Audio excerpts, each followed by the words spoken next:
너 나중에 총리해서 이 나라를 통치해 부겸아. 그 대신 나는 살려줘. 이거예요. 반갑습니다. 자유민주주의 빵식입니다. 오늘 4월 17일 토요일이고요. 주말입니다. 자, 일단 날씨는 맑은데 점심시간이 지나면서 이제 일부 지역에 천둥 번개를 동반한 비가 내린다고 합니다. 그리고 내일은 또 맑다고 하니까 여러분들 참고하시고요. 주말 첫 방송 힘차게 시작해 보겠습니다. 자, 우선 이번 영상은 좀 깁니다. 그래서 좀 시간이 좀 부족해서 간단하게 편집을 하겠고요. 많은 이해를 좀 부탁드리고 국가와 국민에게 아주 중요한 내용이기 때문에 끝까지 시청 좀 부탁드리겠습니다. 좋아요 버튼도 좀 부탁드릴게요. 제가 군대 제대 후에 이 파리바게뜨 회사를 오랫동안 다녔고요. 퇴사 후에 퇴직금을 가지고 매장을 차려서 올인을 했죠. 그래서 지금까지 잘 먹고 잘 살았습니다. 솔직히 다른 건 몰라도 파리바게뜨를 내서 망할 일은 절대로 없다. 왜냐? 오랜 노하우와 나름 운영 능력을 갖추고 있다라고 봤고요. 또 돈도 많이 벌었어요. 잘 운영도 해왔는데 이걸 무너뜨린 인간이 문재인입니다. 물론 동네 상권 변화도 있었지만 그게 아니더라도 엄청난 타격을 받았을 겁니다. 결국 사실상 망했고요. 오늘 돈 주고 처음으로 파리바게뜨 매장 가서 빵을 샀습니다. 기분이 좀 묘하더라고요. 포인트 적립도 했고요. 아무튼 이런 어마어마하게 때려 죽이고 싶은 이 문재인이 어제 임기 마지막 신의 한 수를 보여줬습니다. 지 살기 위한 자신만의 신의 한 수죠. 자, 이자가 4년간 국가를 완전히 몰락시켰고요. 국민의 삶을 북한의 인민 수준으로 만들어 놓고 방역은 완전히 거짓 사기 방역으로 후진국들보다 못한 백신 접종률을 보여주고 있고요. 거기에 온갖 폐악질로 1000% 감옥행인데 이걸 안 가려고 검찰 조직을 완전히 해체시키는 아주 무식한 짓을 하고 있고 이제는 국가와 국민을 완전히 무너뜨리기로 작정을 했는지 그리고 자신이 두 다리를 쭉 뻗고 살기 위해서 내각제 개헌을 밀어붙이고 있습니다. 이 또한 자신이 주둥이에서 개헌을 하겠다라고 하지 않고 뒤에 딱 숨어서 그간 4년간 해왔듯이 홍위병들을 앞에 내세워서 추진 중입니다. 어제 문재인이 마지막 인사를 보시면요. 완전히 개헌에 환장한 개헌론자들로 싹 다 교체를 해서 마지막 발악을 하고 있습니다. 일단 오늘은 대표적인 핵심 인물만 소개를 시켜드리도록 하겠습니다. 정말 심각하고 야당도 완전히 여당과 손을 딱 맞잡고 한편이 돼서 밀어붙이고 있기 때문에 우리 보수 애국 시민들이 직접 몸으로 막아야 국가와 우리 가족을 지킬 수가 있고요. 문재인을 감옥으로 보낼 수가 있다는 점 꼭 명심해 주시기 바랍니다. 우선 문재인 정권의 최장수 청와대 대변인인 이 대변인 같은 소리하고 자빠졌네. 그냥 나팔수라고 하겠습니다. 문재인의 최장수 나팔수였던 강민석이 나가고 2019년 11월 유튜브 채널에서 박경미가 문재인 대통령께 문라잇이라고 제목을 붙이고 직접 베토벤의 월강 소나타를 연주했던 이 박경미라는 이 여자를 사실상 문재인의 마지막 나팔수 역할을 맡겼는데요. 여러분 놀라지 마세요. 문재인이 대놓고 개헌을 하겠다. 나는 김종인과 홍석현과 함께 개헌을 해서 나라가 망하던 말던 나는 두 다리 쭉 뻗고 살겠다라는 의도가 확실하게 드러났습니다. 박경미 이자는요. 별 이력이 없어요.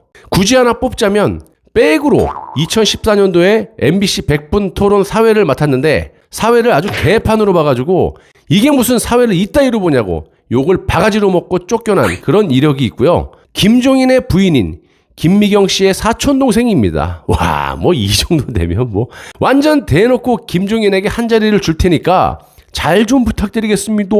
이거 아닙니까? 한마디로 개헌을 밀어붙이고 있는 이 김종인의 인척을 문재인이 나팔수로 꼽아놓은 겁니다. 이건 뭘 뜻하는 겁니까, 여러분? 그리고 깜도 안 되는 정세균이 대선에 출마하겠다라고 기어나가고 그 자리에 새로운 총리를 김부겸이라는 자를 꼽아놨습니다. 와, 이것도 뭐 이자는 당대표 출마했을 때 공약을 보시면 환장합니다. 분권형 개헌과 대통령 4년 중임제를 임기 내에 완료하겠다라고 한 그런 최악의 개헌론자입니다.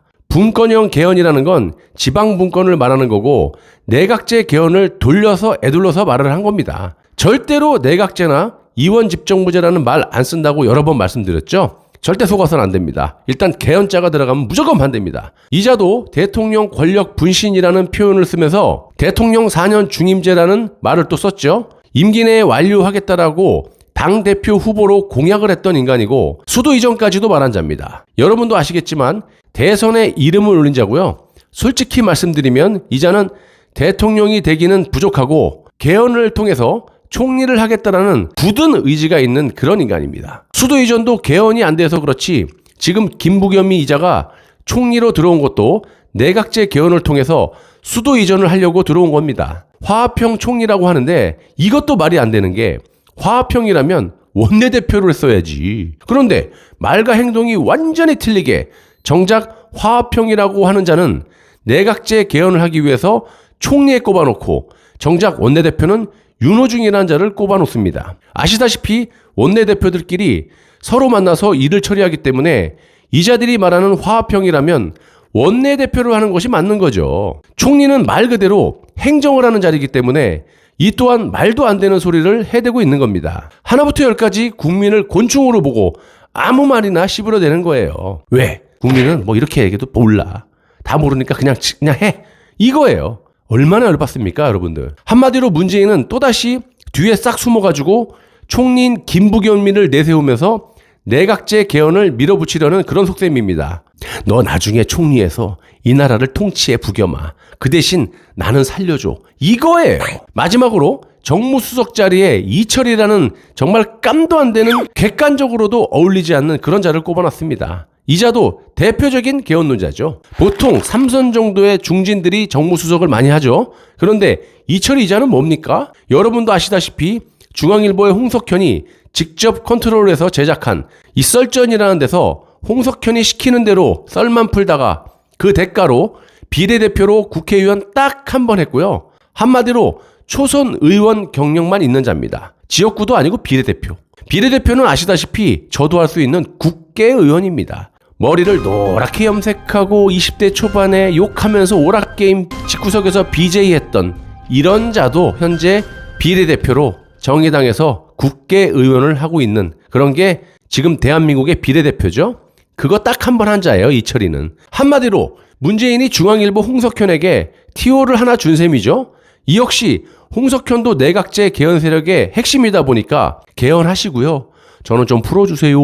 이거 아닙니까? 정무수석이라고 하는 자리는 뭐 하는 자리입니까? 문재인을 보좌하면서 장관급이고 국회와 정당을 왔다리 갔다리 하면서 정당에 관한 업무 보고를 하는 자리인데 이 자를 정무수석으로 꼽아놓은 이유는 국회와 각 정당들을 돌아다니면서 개헌 세력들과 야합을 잘해가지고 문재인에게 보고를 하는 그런 임무를 준 겁니다. 한마디로 철이 너는 커리어는 안 되지만 그래도 네가 정무수석으로 있으면서 개헌 세력과 잘 한번 해봐라. 이런 겁니다. 결론을 내리자면 이번 문재인의 사실상 임기 마지막 인사는 개헌의 핵심 주동자 우두머리인 홍석현과 김종인의 사람들에게 TO를 내주고 나라가 망하든지 말든지 국민이 죽든지 말든지 자신은 감옥 안 가고 4년간 투기와 비리로 축적해놓은 돈으로 평생 호화스럽게 살겠다. 뭐 이거 말고는 절대로 해석이 불가능한 그런 인사입니다. 문재인 입장에서 마지막 신의 한 수라고 봅니다. 감사합니다.